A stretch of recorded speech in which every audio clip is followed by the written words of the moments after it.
नमस्कार। Astrology I of the Vedas में आपका स्वागत है।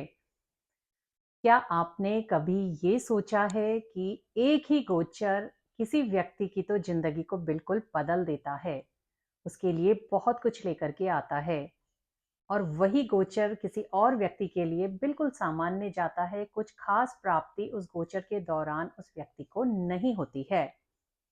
और कई बार लोग सिर्फ ये देख देख करके ही खुश हो जाते हैं कि अब गुरु इस राशि में चले गए हैं या शनि इस राशि में चले गए हैं तो अब मुझे अच्छे फल मिलेंगे। जबकि हकीकत में ऐसा नहीं होता है, क्योंकि गोचर के भी जो ग्रह होते हैं उनके लिए अपने काफी खास सूत्र होते हैं जो उन पे अप्लाई किए जाते हैं। और गोचर का ग्रह भी अच्छे फल तभी देता है जब वो गोचर में स्ट्रांग होता है। तो आज के इस वीडियो में मैं आपको गोचर के जो बहुत खास सूत्र होते हैं उनमें से एक खास सूत्र मैं आपको बताने जा रही हूँ। और उससे आपको पता लगेगा कि गोचर में जो ग्रह होता है वो किस समय स्ट्रांग होता है और कब फल देने की अवस्था में वो आता है। लेकिन उससे पहले हमें कुछ बेसिक चीज़ों का ज्ञान होना बहुत ज़्यादा ज़रूरी है, क्योंकि कभी भी हम गोचर पे सीधे नहीं जाते हैं। तो इसके लिए हमें क्या करना चाहिए? इसके लिए हमें 2 से 3 स्टेप फॉलो करने हैं, उसके बाद ही हमें गोचर पे जाना है, तब हमें सही रिज़ल्ट मिलेंगे। तो सबसे पहले जब भी आपको गोचर देखना है, तो आप सबसे पहले जन्म पत्री ले लें, उसमें आप योगों को देखें। अब आपके अच्छे योगों में तो आपने धन योग लेकर के अपने देख लेने हैं, अपने राजयोग देख लेने हैं। और बुरे योगों में जितने भी दुर्योग बनते हैं, आपको जन्म पत्री में दिखते हैं, उनको भी आपने लिख लेना है। क्योंकि क्या होता है, ये जो राजयोग जन्म पत्री में बनते हैं, बहुत से लोग कहते हैं कि मेरे महाभाग्य योग बन रहा है या मेरा धर्माधिपति कर्माधिपति योग बन रहा है और वो फल नहीं दे रहा है, अब तो उसकी दशा भी आ गई है। तो उसके पीछे जो एक मुख्य कारण होता है वो होता है दुर्योगों की उपस्थिति। दुर्योग जो होते हैं वो ज्यादा बली अवस्था में होते हैं, जबकि राजयोग कमजोर अवस्था में होते हैं। तो यहाँ पे दुर्योग हावी हो जाते हैं, तो आपको जो फल मिलने हैं वो आपको बहुत ही हल्की उसमें मिलेंगे। वो पूरी तरीके से अपना फल आपको नहीं देंगे। तो सबसे पहले अच्छे से हमने सारे योगों को देख लेना है, बुरे योग और अच्छे योग। उसके बाद हमारा अगला स्टेप होता है हमारी दशाओं पे जाना। अब हमें राजयोग कब प्राप्त होगा? जब हमें अच्छी दशा मिलेगी। तो हमें उन दशाओं को छांट के रख लेना है कि इस राजयोग को देने वाली दशा क्या है, या ये जो दुर्योग है ये कब फलीभूत होगा, इसकी दशा हमारी कब आएगी। उसके बाद हम जो हमारा तीसरा स्टेप होता है वो होता है गोचर। अब जब हम गोचर पे आते हैं, तो यहाँ पर भी क्या होता है कि जो गोचर होता है वो कुछ ग्रहों का तो कई महीनों तक होता है। जैसे गुरु का लगभग 1 साल होता है, शनि का 2.5 साल होता है, वहीं कुछ ग्रहों का 1 महीने के लिए होता है, चंद्रमा का 2 से ढाई दिन का होता है।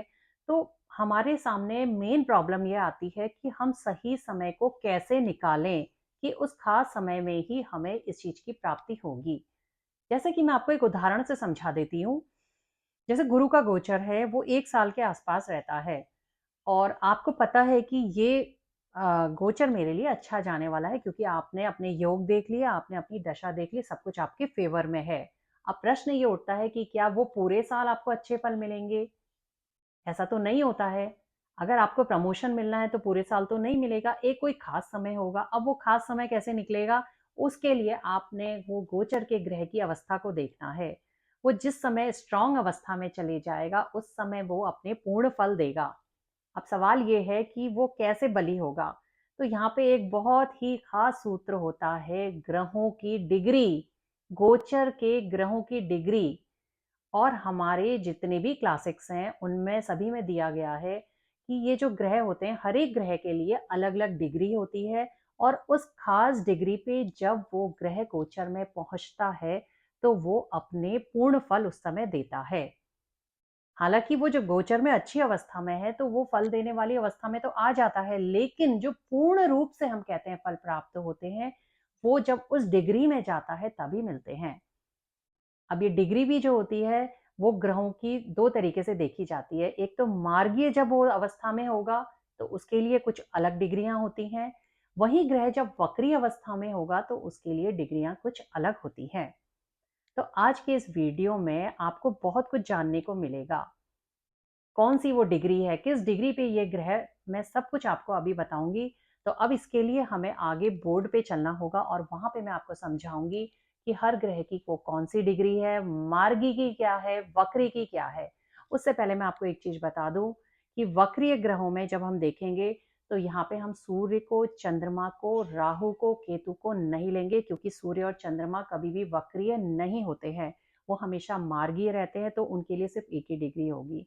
वहीं राहु केतु हमेशा वक्री अवस्था में रहते हैं, तो उनके लिए भी वही डिग्री होगी।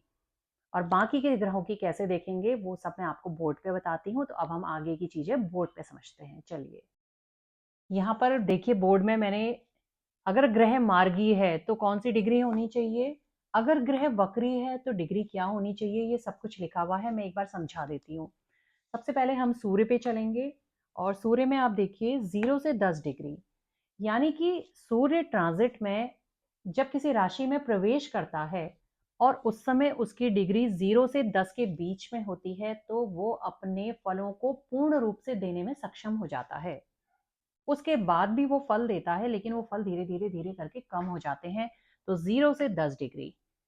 वहीं अगर हम चंद्रमा को देखें तो चंद्रमा गोचर में जब 20 डिग्री से 30 डिग्री के बीच जिस समय होता है तो पूर्ण फल देता है।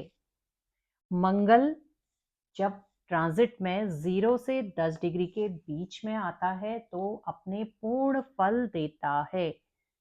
बुध ग्रह एक ऐसा ग्रह है जो पूरी राशि में, चाहे वो 0 डिग्री का हो या 0 से 30 के बीच में किसी भी डिग्री का हो, वो हमेशा स्ट्रांग रहता है, हमेशा पूर्ण फल देने में सक्षम होता है। बृहस्पति को अगर हम देखें तो अगर ये किसी राशि में प्रवेश कर रहे हैं तो उस समय, जिस समय ये 10 डिग्री से 20 डिग्री के बीच में पहुंचेंगे, तो ये अपने पूर्ण फलों को उस समय आपको देंगे। वहीं शुक्र भी बिल्कुल सेम है, जब वो 10 डिग्री से 20 डिग्री के बीच में होगा गोचर में तो आपको अपने पूर्ण फल देगा।